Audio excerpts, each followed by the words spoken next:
The words you use aren't just sounds, they're code. They shape the meaning you give to situations, the stories you tell yourself, and ultimately the life you live. When you keep externalizing blame or taking on other people's words, you give away your control. But when you shift your language and change your perspective, it's like upgrading the software in your brain. In this episode, I'll share how to become more self aware, change your inner dialogue, and write a better program for your performance and for your life. I'm Ian Hawkins, and this is Sport is Life. The purpose of sport, as I see it, is to see your vision become a reality. Find your voice, create strong connections, and learn to trust your body.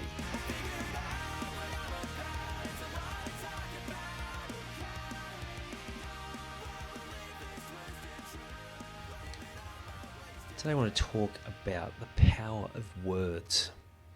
Often when I'm coaching someone, when they're stuck and they're not performing at their best, more often than not, the language that they are using around that situation, the way they talk to themselves, the way they describe the situation when they talk to other people, when they're describing it to me when I ask them questions, it's usually through a very negative lens.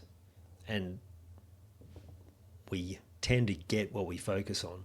So a lot of the time it's about getting them to shift how they're talking about something into a more positive frame.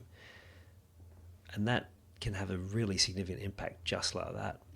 I was thinking about this the other day when someone was talking about words that offend people. And it was talking about fat shaming. And it's like, when did words like fat become a negative word because someone decided it wasn't okay?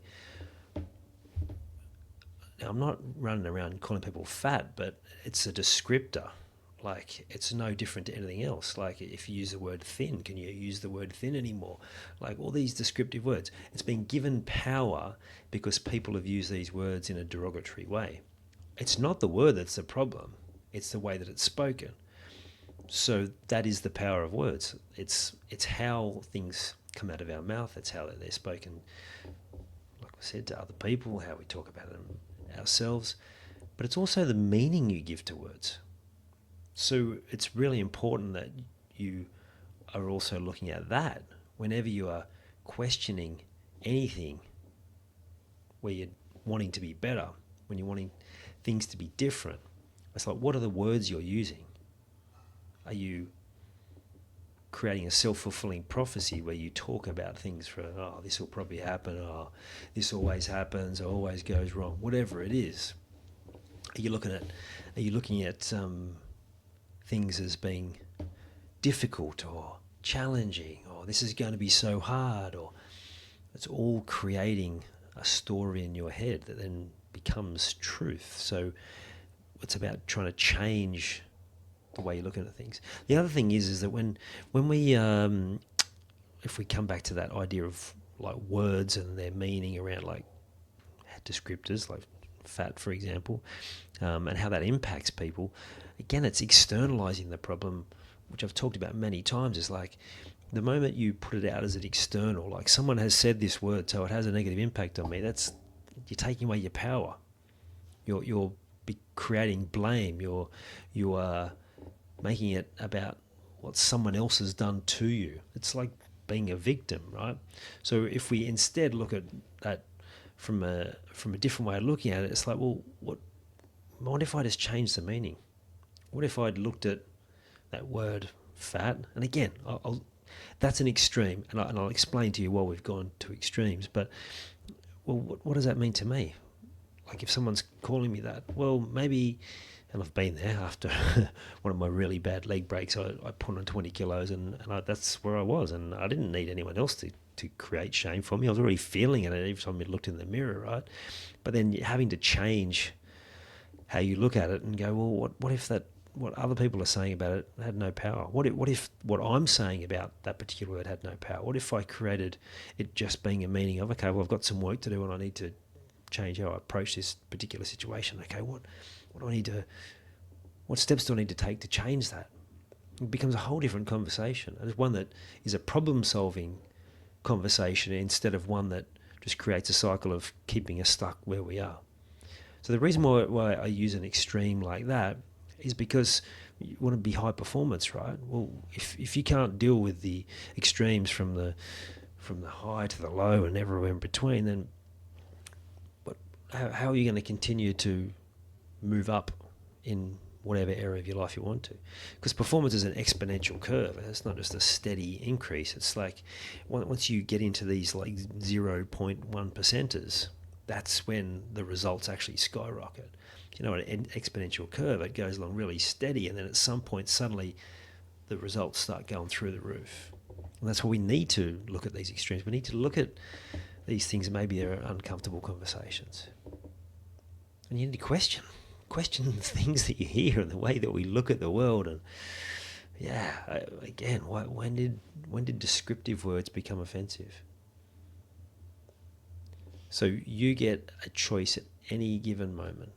Is the value you put on words, the meaning you put on words, the words that you use. And it is such a powerful thing. Our words become our stories, and our stories become who we are and our future. And if you can change that, change the words, change the story, change the meaning behind the words and the story, change everything. It's like programming a mind, the software of the mind. It's a software upgrade. Such a simple thing, but it's so powerful.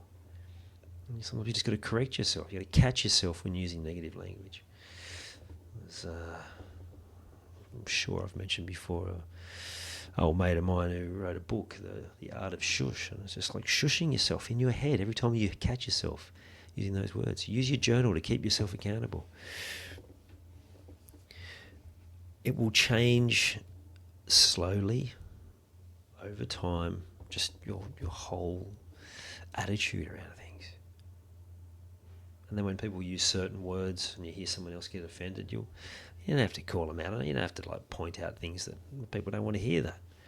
But you can go, okay, it's interesting. I'm noticing now that people do react a certain way to words, and maybe that's not so healthy. And isn't it good that I'm now reacting a different way to words, and I'm actually using more positive words, and I've made a change. And self-awareness is such a big part of it.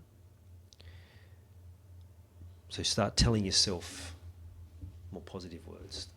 Start telling yourself better stories about who you are and where you're headed, and it will have such a significant change on your future results, but more importantly, how you feel about yourself every single day. And it'll set you on a path that, you'll start enjoying life at a level that you knew was kind of there. You knew it was possible. You thought that's what life should be like, and you'll actually start experiencing it. And that's when life becomes fun again, and you'll start looking forward to your future instead of worrying about how it may all unfold. You've taken the time to listen to this whole episode. Now it's time to take action.